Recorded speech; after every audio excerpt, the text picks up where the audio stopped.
Abakulira essomero lya Ndejje SS bakungubagidde ababadde abayizi baabwe abasatu abafiiridde mu kabenje olunaku olw'eggulo nga bagenda okunona ebyava mu bigezo byabwe ebya siniya ey'okuna omwaka 2017. Nduga Cedric, Male Vincent, Isaac Francis Ssewaggye ne Timothy Njogere be bagudde ku kabenje nga bagenda okunona ebigezo byabwe emmotoka mwe babadde batambulira bwe yabalemeredde n'eyingirira tipa eyabadde esimbye ku mabbali g'oluguudo oluva e Kampala okudda eggulo. Baguddeyo emirambo esatu n'omulala n'ataliwa ng'ali bubi nnyo.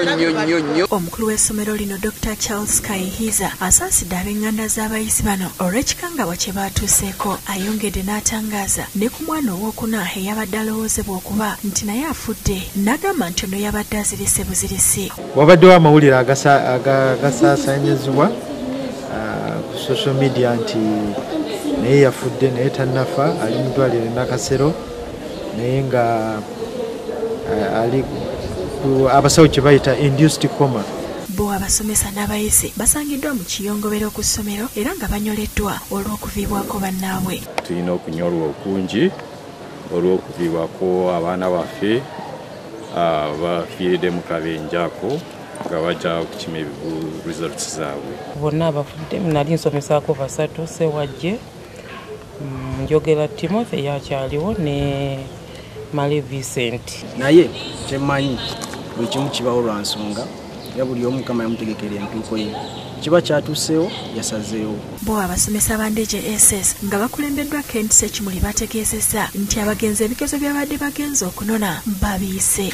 Abaana baadde basanyufu olw'okubanga baayise bulungi, bonna bafunye first grade nga nnungi. Abasasi baffe era batuuseeko ekirinnya Bigo Kawanda mu maka ga Sonko George kiteewa Isaac Francis Ssewaggye naye yafiiridde mu kabenje kano era nga batutuukiddeyo babadde bakungubaga. Omubuulizi George William Sempiira akubiriza abaana okugondera abazadde baabwe kuba bano singa bawuliriza abazadde baabwe tebalifunye buzibu buno. Ebikolwa byo byegendereze, olina kunyweza ky'olina kubanga Yesu agamba ne Katonda nti njija maki mangu, naye ebikolwa byo. Mu maka ga Town Clerk w'Ekasanga Harriet Nakyase agasangibwa Kawanda Nakyesanja gibadde miranga nakwazirana.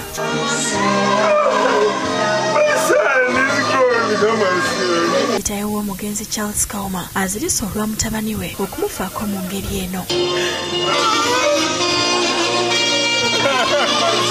Ye Meya wa Kasangati Town Council Tony Sempeebwa asabye abazadde okubeera abeegendereza n'okulambika abaana baabwe obulungi. Yakusaba abazadde Oluvannyuma omulambo gwe gutwaliddwa ku kyalo Ntoke mu disitulikiti ey'e Kayunga era ng'aziikiddwa abantu bangi ddala okuli abakulembeze ku mitendera egy'enjawulo mu gavumenti ya wakati n'ey'Emmengo nga bakulembeddwa minisita w'ebyenjigiriza ebisookerwako Rosemary Senninde ne Kago Patrick Luwaga Mugombole abasaasidde abazadde olw'okuviibwako omwana waabwe. N'olwekyo ntuusa wamu n'omwami wange mwami Senninde gwe ndi naye wano tutuusa okusaasira kwaffe eri taata ne maama abazaala omwana ono.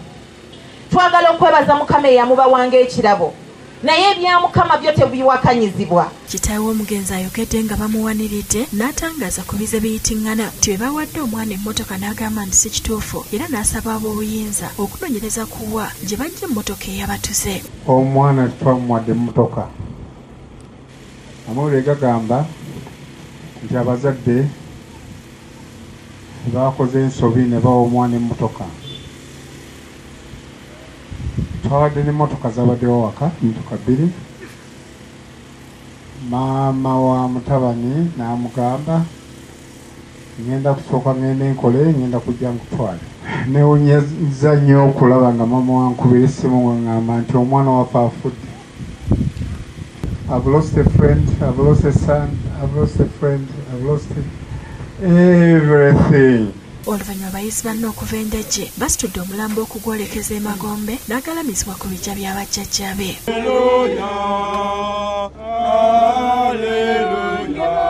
Abaana bano nga tebannafa olunaku olw'eggulo basoose kukwata butambi ku masimu nga balalika bannaabwe nga bo bali mu kkubo okugenda okunona ebibuuzo byabwe ku ssomero.